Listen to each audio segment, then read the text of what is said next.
After Natalie stood me up for the 5th time at the marriage registration office, I decisively blocked all her contact info. If friends invited me to a gathering and she was going to be there, I'd turn it down without hesitation. If I knew she frequented a certain coffee shop, I'd rather take a detour than walk past it. Company outings that included her, I'd immediately apply for leave. Even on New Year's Eve, when she showed up at my door with holiday gifts, I pretended not to be home. I didn't answer her calls, didn't reply to her messages. I vanished completely from her world. I used to have my whole heart tied to her, my emotions rising and falling with her every move. It wasn't until the 5th time she stood me up that I finally snapped out of it. I don't want to live like this anymore. If being repeatedly abandoned is my only option, I'd rather live peacefully on my own. Chapter 1. Natalie once again left me at the marriage registry because of her childhood best friend. I sent her a message, no reply. I called her, no answer. The office was filled with cheerful, loving couples registering their marriages, while I sat alone on a bench like an outcast. When the phone finally connected, it wasn't even Natalie, it was Victor's voice that came through. Kevin, sorry man, I got scratched by a stray cat, and Natalie's with me at the hospital for a rabies shot. He sounded completely justified, even a little smug, like someone who's used to being spoiled. This made it the 5th time Natalie had stood me up. The last time, Victor twisted his ankle, and she rushed him to the hospital. The time before that, it started raining, and she ran off to bring him an umbrella. The time before that, Victor was drunk in a bar in the middle of the day, and she couldn't get there fast enough to pick him up. All 5 times, every single one, was because of Victor, her childhood sweetheart. And every time, she didn't hesitate to leave me behind for him. The registry office was about to close when a staff member walked over and gently asked, "Sir, are you still planning to register today?" I shook my head softly. "No." She kindly reminded me, "If today's inconvenient, you can always come back another day." "No need," I said calmly. "I won't be coming back, ever." The previous 5 times, I always felt furious, unwilling to accept it. But today, the moment I heard Victor's voice, I suddenly felt at peace. No panic over the idea of Natalie leaving me. No more hysterical questions or accusations. Just quiet clarity. As I typed a single message to Natalie, "We're done." Then I blocked her number and WeChat. Just like that, it's over. Chapter 2. Not wanting to go home. I wandered aimlessly through the streets until I eventually pushed open the door of a coffee shop on the corner. It wasn't until the familiar smell of coffee and the soft sounds of blues and jazz greeted me that I suddenly realized this was Natalie's favorite place. How ironic. Even when trying to avoid her, I instinctively chose a place she liked. Natalie and I worked at the same company. To be honest, she was the one who pursued me. I still remember the day she joined as a new employee, arms full of documents. She crashed right into my chest. She told me later, it was that very moment she decided I was the one. She said I looked handsome, clean-cut, gentle, and competent, every trait matching her ideal type perfectly. At the time, I just found this clumsy girl kind of amusing, so I casually accepted her friend request on WeChat. After that, Natalie started bringing me homemade lunches from time to time and often invited me out. Eventually, we naturally ended up together. 2 months into our relationship, I once called her, only to hear a man's voice pick up. I thought I had dialed the wrong number, but the voice on the other end spoke in a familiar tone and addressed me directly. "You're Kevin, right? I'm Victor. Natalie's in the kitchen cooking noodles for me. She'll call you back in a bit." In the background, I could hear Natalie humming cheerfully and the clattering of pots and pans. That was the moment I found out about Victor. At first, I assumed he was a relative, but Natalie told me he was her childhood neighbor, someone she grew up with. He had been studying abroad and only recently returned after graduation. She spoke lightly of it, but a man's intuition lit up inside me. Something about this didn't feel so simple. The next time we had a date, I finally met Victor in person. He was much taller than Natalie, casually dressed but clearly selective in his style, with an easygoing, handsome face that gave off an air of devil-may-care charm. What really caught my eye was that from the restaurant entrance all the way to our table, his hand never left Natalie's shoulder. During the meal, they took turns serving food to each other, peeling shrimp, picking out fish bones. Natalie left me completely sidelined, lavishing all her care and attention on Victor. They sat on the same side of the booth, close and familiar, not like neighbors, but more like a couple. I, the actual boyfriend, felt like an unnecessary third wheel. I forced down the discomfort in my chest, kept a polite smile on my face, and glanced at Victor. "Looks like you two are closer than I thought," I said casually. Victor chuckled, meeting my gaze without a shred of restraint. "Don't get me wrong, Kevin. Natalie and I are childhood sweethearts. We just know each other better than anyone else." He emphasized the word anyone, making it clear, compared to him, I was the outsider. Then he suddenly leaned toward Natalie and added, half joking, "Natalie, I told you not to drag me here." See, Kevin's getting jealous. Natalie frowned slightly at that and replied, "Don't be ridiculous. Kevin's not that petty." But even as she said it, her hands didn't stop moving. She dropped a perfectly peeled shrimp into Victor's bowl like it was second nature. From then on, every time Natalie and I had a date, Victor would always, conveniently, have something come up. One day it was a cold and a fever. The next, he forgot his house key. Then it was stomach pains. Time and time again, whenever Victor called, no matter how much I needed Natalie, she would leave me without hesitation to go to him. Uncomfortable with how close she was to Victor, I finally confronted her. "Can't you and Victor keep a bit more distance?" But Natalie just brushed it off. "Victor's been abroad so long, he's just more open. Besides, we grew up together. If there were really something between us, we would have been a couple already." Victor had made several blatant provocations, almost outright declaring that he and Natalie were more than what she claimed. But Natalie always acted so calm, so unbothered, that I didn't know how to challenge it without sounding insecure. Chapter 3. After killing some time outside, I came home and noticed a pair of women's high heels by the entrance. I recognized them. They were the ones I had bought for Natalie. Even though we didn't live together, I had given her a spare key to my place. She was curled up on the couch in the living room, taking a nap. When she heard the door open, she slowly opened her eyes. She didn't look well. I walked past her without a word, hung up my coat, and headed straight into the kitchen to start cooking, completely ignoring her presence. Her voice was hoarse as she spoke. "Kevin, why did you block me on WeChat and stop answering my calls?" I tied on an apron and replied calmly. "I sent you a message. I said, we're done." Natalie let out a sigh. "All because I couldn't make it to register the marriage with you." "I'm sorry." Victor really did get scratched by a stray cat. The wound was deep. The 5th time, I cut her off, the knife in my hand landing on the cutting board with a heavy thud. "Natalie, this is the 5th time you've stood me up because of him." She froze, then gave me a look of disbelief. "But nothing happened those other times. Why are you suddenly making a big deal out of it now?" When I turned around, I saw the genuine confusion on her face. She truly didn't think there was anything wrong with what she'd done. The tomatoes on the cutting board were now a mess. Juice splattered everywhere, just like my self-restraint finally crumbling into pieces. "So Victor can summon you anytime, anywhere, but I can't even get you to return one phone call. Is Victor the only person left on this planet who can help him? You really think it's reasonable for someone who has a boyfriend to drop everything to take care of him?"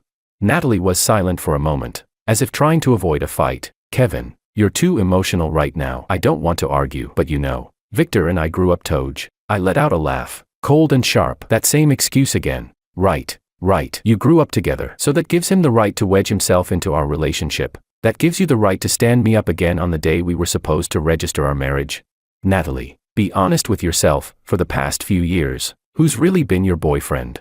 The kitchen suddenly went dead silent. Only the slow drip from a loose faucet echoed in the empty space. Natalie's eyes darted away. Her mouth opened slightly, but no words came out. I shut my eyes tightly. The storm of emotion inside me began to recede, leaving behind only a profound sense of exhaustion. I walked to the front door and opened it. "You should go. Forget the marriage license. We're done." Natalie's head snapped up, her eyes filled with disbelief. "What do you mean?" "I mean exactly what I said." I picked up the spare key she had left on the shoe cabinet. "Now please leave." She stayed rooted to the spot, her face full of confusion, as if she couldn't understand what I was saying. My patience finally worn thin. I gently grabbed her wrist, firm enough to be final, not enough to hurt, and guided her out the door. "Kevin." She finally snapped out of it, panic creeping into her voice. "Are you crazy? Just because of something this small?" I didn't answer. I simply closed the door behind her. My biggest feeling in this entire relationship with Natalie. Exhaustion. I was just too tired. And now, I don't want to be tired anymore. It's time to cut my losses, while I still can. Chapter 4. That night, I barely slept, half dreaming, half awake. All I could see was Natalie and Victor. I dragged myself out of bed to wash up, only to be startled by the men in the mirror, sunken eyes, messy stubble. I looked like a heartbroken drifter. 3 years of devotion, and all I got in return was this pathetic wreck of a man. I inwardly scolded myself. Was a worthless relationship really worth all this torment? Since things had come to this, I should end it like a man, with finality and dignity. I splashed a handful of ice-cold water on my face, shaved clean, and put on a crisp, ironed shirt. The person in the mirror finally looked somewhat like his former self again. A friend called me. "Kevin, same old place tonight for the get-together. Don't you dare ditch us again just to hang out with your girlfriend." I instinctively asked if Natalie would be there. He chuckled on the other end. "Of course. Didn't you two say you were getting your marriage certificate? Why haven't we even seen a wedding photo yet?" I broke up with Natalie. I cut him off, my tone flat. His rambling stopped cold. For a moment there was nothing but silence before he stammered out. "We broke up." Yeah, just happened yesterday. From now on, if she's going to be somewhere, don't invite me. He seemed rattled by how calm I sounded, muttered a few awkward words of sympathy, then quickly hung up. Honestly, his reaction was only natural. In our entire shared friend circle on WeChat, everyone knew how excessively I pampered Natalie. I remember once during a group dinner last year, she casually mentioned craving a trending cake from the east side of the city. I drove through a thunderstorm to get it. When I returned, soaked to the bone, I still held the delicate cake box with both hands like it was treasure. Everyone laughed, saying I spoiled her too much, but I just toweled my hair and said, "She's still young, what's wrong with spoiling her a little?"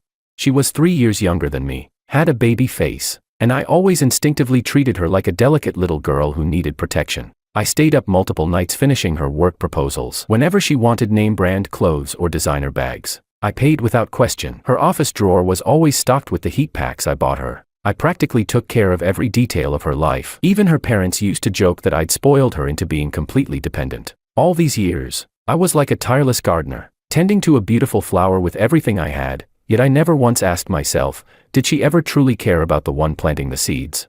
After I hung up, I took a moment to think, then posted a tweet with the caption, "Long live singlehood." The image was of the rising sun outside my window, golden rays piercing through the clouds, just like I was finally breaking free from the chains of love. The moment I hit post, I felt oddly light, like a weight had been lifted from my chest. Within 3 minutes, my phone was buzzing non-stop. Friends and coworkers liked and commented, some shocked, some gossiping, most expressing concern. Feeling more grounded, I got ready for work, until I saw a group message about a company team building event. Natalie's name was right there on the list. I immediately applied for leave. Outside, the sun was shining. Tree shadows danced in the breeze. Maybe it's time for a trip to the seaside. Let the salty ocean wind carry away the last of these lingering clouds. Chapter 5. The beaches of Hawaii had always been an obsession buried deep in my heart. I remembered last winter, when I excitedly spent an entire month planning the trip, even buying us matching sun hats. This time, no one is going to interrupt us, she had promised me, full of conviction. Not even Victor. But just minutes before we were about to board the plane,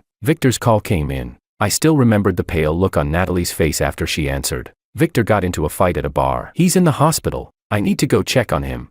She didn't even stop to consider how I felt. Without a second of hesitation, she dropped her suitcase and ran off. The Hawaii trip I had been dreaming of vanished. Just like that. Natalie did apologize afterward, but we both silently agreed never to bring up Hawaii again. Turns out, the turquoise sea and clear blue sky really are the best medicine for a wounded soul. I stayed in Hawaii for a week. Somehow, all those memories of Natalie felt like they were being washed away by the rhythm of the waves. I left the past behind and focused on the beauty around me. But of course, someone had to ruin it. Once Victor found out I'd broken up with Natalie, he started sending me updates of their time together. Sometimes it was a close-up of 2 straws in the same milk tea. Other times it was Natalie leaning her head on his shoulder. The captions were always vaguely flirtatious. "I'll be with you through everything. True love is staying, not chasing." I treated him like a digital pet, took screenshots every time, saving them like a collector. But today, I suddenly found it all meaningless. So I blocked and deleted him without hesitation. Chapter 6. On my first day back at work after the vacation, I took a longer route on purpose.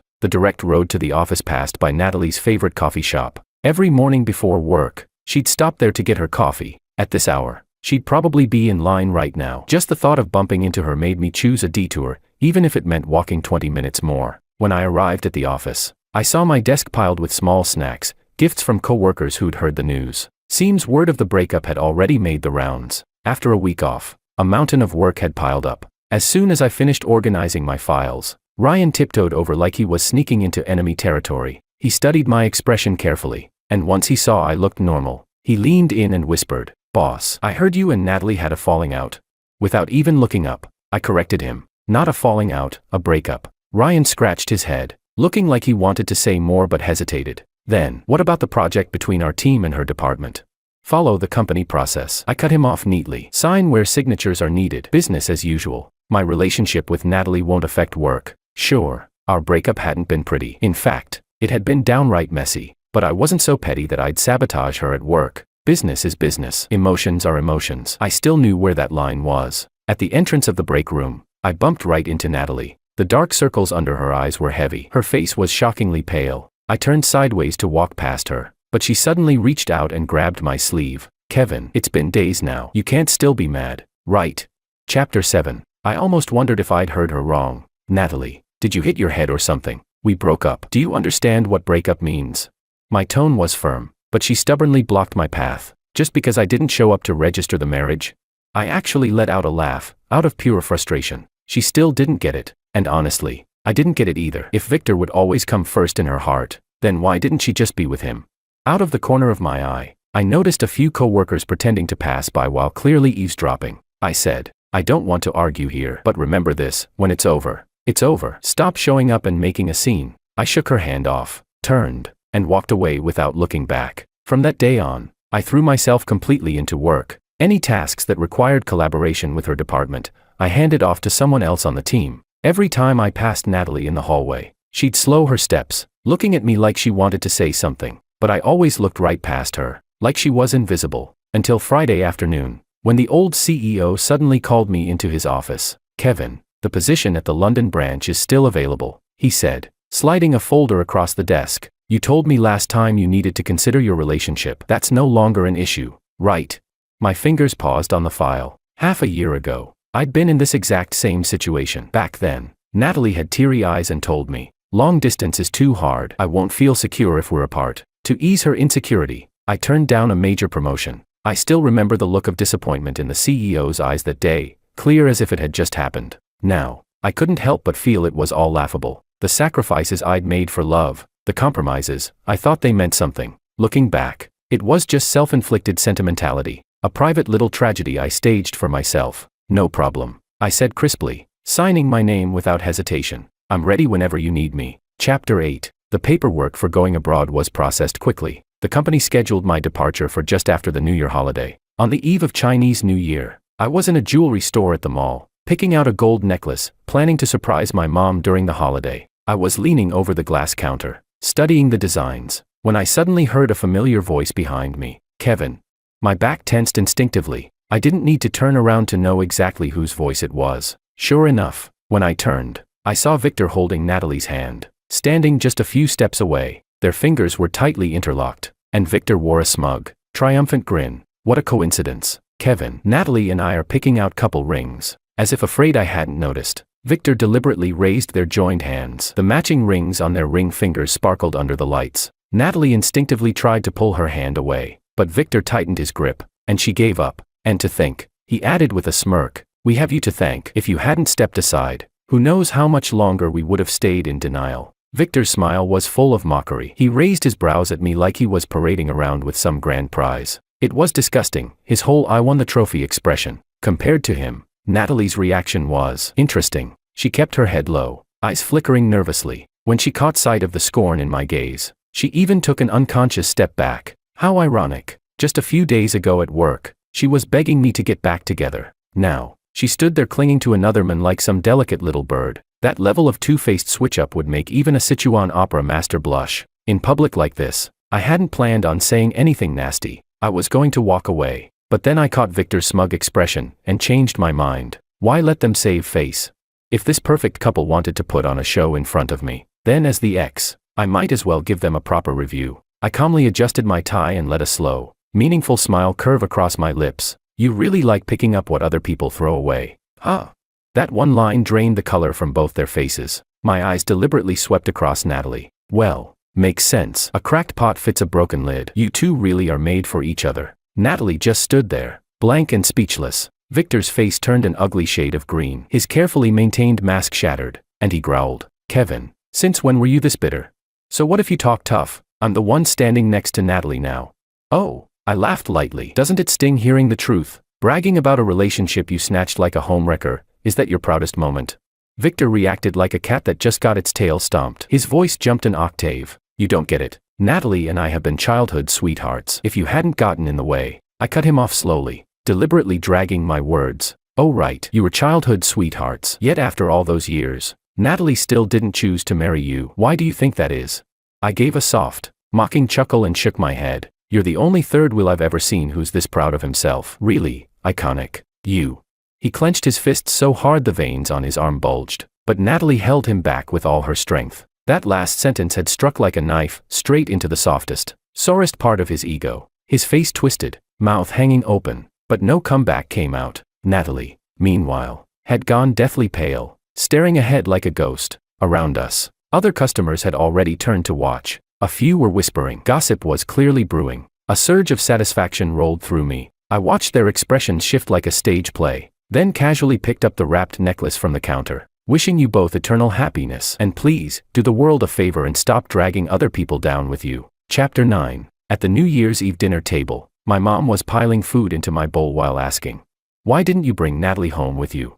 I replied casually, "We broke up." She froze mid-movement. What? What happened? Everything seemed fine, why break up all of a sudden? I hadn't wanted to dump all that messy drama on my parents during the holidays, but they wouldn't let it go. They kept pressing for answers. With no choice, I told them everything. How I'd been stood up 5 times at the marriage registration office. Well done. My mom slammed the table, trembling with anger. She's unbelievable. Losing you is her loss, our gain. Don't feel bad. Son, I'll introduce you to someone better. Your dad knows a few good families too. My dad jumped in quickly. Yeah. Your Uncle Lee's daughter is great. She's even got a PhD. I chuckled helplessly and interrupted. Dad, Mom, I'm leaving for London right after the holiday. Can you please stop trying to play matchmaker? At the mention of my upcoming move abroad, my mom paused, then quietly placed a piece of braised pork into my bowl. Eat more, she said. Once you're in the UK, you won't get to taste your mom's cooking anymore. Her voice suddenly caught in her throat. I felt a pang in my chest and quickly lowered my head, shoveling rice into my mouth to hide my reddening eyes. In that moment, I made a silent vow to myself. I'll work harder, earn more, and give my parents the life they truly deserve. Chapter 10. After dinner, I was in the kitchen doing dishes when the doorbell rang. My dad muttered, "Who comes knocking at this hour on New Year's Eve?" He peeked through the peephole, and his expression instantly darkened. "Son," he turned to look at me, clearly hesitating. I dried my hands and walked over. Through the peephole, I saw Natalie standing outside in the hallway. She was wearing the white down jacket I'd bought her last year, arms full of gift bags, shifting nervously from foot to foot. My dad looked at me, uncertain. "Do you want me to let her in?" "No," I said firmly, turning back toward the kitchen. "I don't want to see her." Outside, Natalie continued ringing the bell. The repeated chime echoed sharply through the quiet hallway. My mom frowned and glanced at the clock. "It's getting late. If she keeps ringing like that, the neighbors are going to start complaining." My dad sighed, and finally opened the door just a crack. "Natalie," he said, pulling his coat tighter against the cold air. "Kevin's not home. You should go now. It's freezing out." "I know he's home." Natalie's voice trembled with desperation. "Please, Uncle, just let me see him." Through the kitchen glass, I saw her frostbitten fingers gripping the doorframe, red and raw from the cold. "Just 5 minutes," she begged. "I just want to explain, then I'll leave." My dad scratched his head awkwardly, torn between her and me, but then my mom stormed up, pulling him aside and blocking the doorway, arms crossed. "Don't you have any shame?" she snapped. "You were dating my son while getting all flirty and tangled up with another man. Now you're back, clinging like a leech after the breakup. Have you no dignity?" I saw Natalie stagger back a step, disbelief written all over her face. The same woman who used to pamper her like a daughter was now staring at her like something filthy. I remembered how my mom used to dress up for Natalie's visits, how her voice would soften whenever she spoke to her. But now, this fierce, furious version of her, Natalie was seeing it for the first time. "My son treated you like a treasure for years, and this is how you repay him," my dad added. "Natalie, take these gifts and go. Don't come back again." My mom, already reaching for the door, shoved her gently outside while yelling, "Go, just go already." What a terrible omen for New Year's Eve. "Auntie, please, let me just talk to Kevin for a moment." But before Natalie could finish, my mom had already slammed the door shut. Chapter 11. My phone was buzzing with New Year greetings from friends and coworkers. Ryan called, sounding unusually excited. "Happy New Year, boss." "Happy New Year," I replied, while packing my luggage for London. "What's up?" "You're not gonna believe this," he said, struggling to hold back laughter. "Natalie stormed into the CEO's office today the moment she heard you were being transferred to London." I paused, my hand on the suitcase latch, then let out a chuckle. Why had I never noticed before how brainless Natalie could be? Did she think the company belonged to her or something? "What did the CEO do?" I asked, just in case. "Oh, he kicked her out on the spot," Ryan snorted. "Said if she threw one more tantrum like that, she could pack her bags and leave for good." I let out a quiet sigh of relief. This second chance, this opportunity I'd regained, I couldn't let it go to waste because of Natalie again. I stepped out onto the balcony. Down below, that thin silhouette was still lingering in the snow. Natalie kept blowing warm air into her hands, rubbing them together. Her nose was red from the cold, and she was still stubbornly staring up at my window, pale cheeks streaked with frozen tears. "Once upon a time, Even a tiny paper cut on her hand would make my heart ache. But now, watching her stand there in sub-zero temperatures on a snowy night, my heart was as still as dead water. That pitiful look, the trembling lips, the tear-filled eyes. Once, it would have shattered me. Now, it just felt ridiculous. Who was she putting on this tragic performance for? If she had really cared so deeply, then why had she thrown me aside for Victor again and again? I closed the balcony door, and with it, shut out the wind, the snow, and her. Chapter 12. Early the next morning, there was a knock at the door. Knock, knock, knock, knock, knock, knock. I buried my head deep under the covers, but that annoying sound cut through everything and stabbed straight into my temples. My parents had gone out to visit relatives for the new year. I was the only one home. The sleep I had left was completely shattered. Frustrated, I flung off the covers and stormed to the door, still full of morning irritation. When I opened it and saw Natalie, my anger spiked instantly. I took a deep breath, but the fury that had built up overnight erupted like a flame. Natalie, do you even know what time it is? It's New Year's Day and you're banging on someone's door like this. What the hell is wrong with you? She froze mid-motion, one hand still raised, her wide eyes staring at me like she'd just seen a ghost. I knew I didn't look great. Disheveled clothes, messy bed hair, and a face full of irritation, completely unlike the usual polished, gentle version of me she was used to seeing. But none of that mattered anymore. Natalie finally spoke, voice soft as a whisper. Kevin, are you still mad? Mad?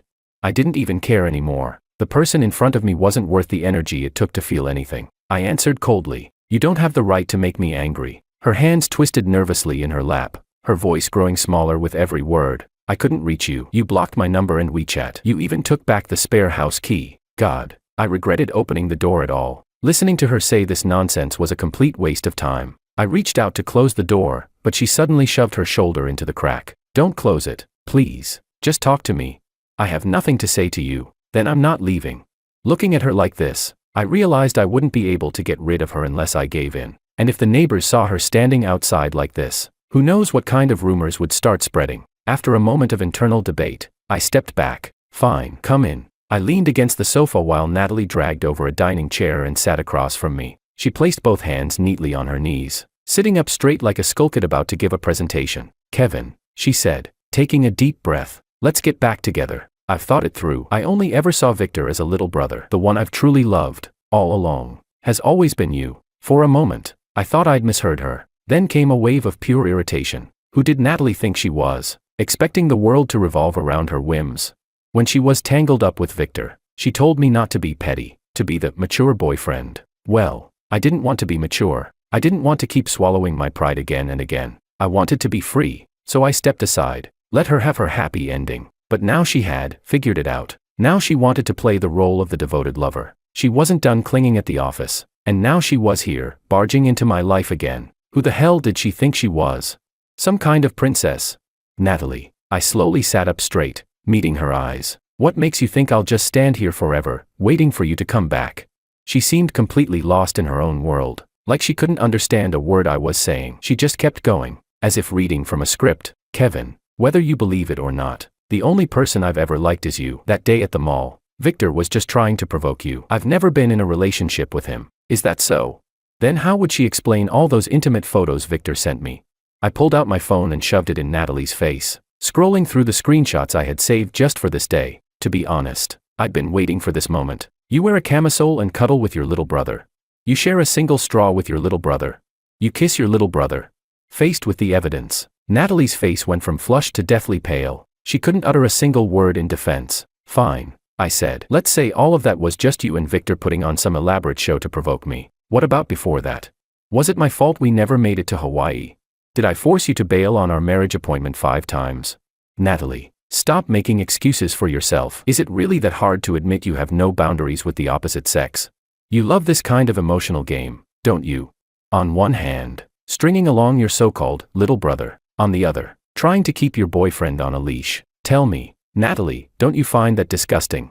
I'd hit the part she tried hardest to hide. Her face twisted in pain, but not from guilt, more like from the refusal to admit the truth. Victor was definitely at fault, but every one of his provocations had happened with Natalie's silent permission, even encouragement. All those lingering glances, the physical contact, the deliberate displays of intimacy right in front of me, and Natalie, acting like it was perfectly normal, made it seem like I was being petty. But she was the one who had lit the match. She was the reason our relationship crumbled. She was worse than Victor. I stood up, towering over her. Not every mistake, I said coldly, can be fixed with a pathetic little "I've thought it through." Suddenly, she threw her arms around me, trembling as she begged, "Kevin, I know I was wrong. Please, please don't leave me." But that long-lost touch, her body against mine, only made my skin crawl. I instinctively tried to pull away, but she escalated, standing on tiptoe to kiss me, just as her lips were about to touch mine. I shoved her, hard. Natalie stumbled backward, lost her footing in her high heels, and collapsed onto the floor. She stared up at me in disbelief,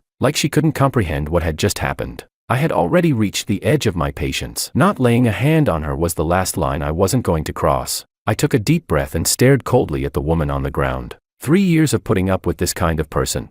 The joke's on me. I grabbed her by the wrist and dragged her to the front door. She tried to lunge back at me, but I flung the door open and shoved her out without a second thought. She kept pounding on the door, shouting desperately, "Kevin, open the door. I really know I was wrong. We can go register the marriage tomorrow." "Okay." I didn't care how the neighbors saw this anymore. Just being in the same room as her made my skin crawl. I rubbed my temples, took out my phone, and scrolled through my blacklist to find Victor's number. "It's me, Kevin," I said. "Natalie's having a meltdown outside my apartment. Either you come get her, or I'm calling the cops." Before he could reply, I hung up. Roughly 20 minutes later, Victor showed up at my door, panting and red-faced. He kicked the door a few times and shouted, "He won't even let you in the house. He doesn't give a damn about you. Why the hell are you still chasing after him?" Natalie kept crying, rambling about how she loved me and all that. Their screaming match lasted a good 5 or 6 minutes. I watched as Victor, half dragging and half carrying her, finally pulled her into the elevator. And just like that, silence. Chapter 13. Later, a friend told me that Natalie had fallen ill. She'd spent the entire night standing in the snow outside my building, unable to move on from the breakup, and eventually ended up in the hospital with a high fever. They said even in her delirium, she kept calling my name. Quite a few people tried to test the waters, hinting, asking if I wanted to go see her. I turned them all down. Later, I heard more from Ryan. Natalie and Victor were still caught up in their twisted mess. Victor, acting like a complete obsessive, started showing up at the company every other day. Eventually, the CEO had had enough, and decisively fired Natalie. I didn't ask about her again, didn't care anymore. Now, I sat on a plane bound for London, leaving behind the people and memories of the past. What awaited me was a bright, brand new life.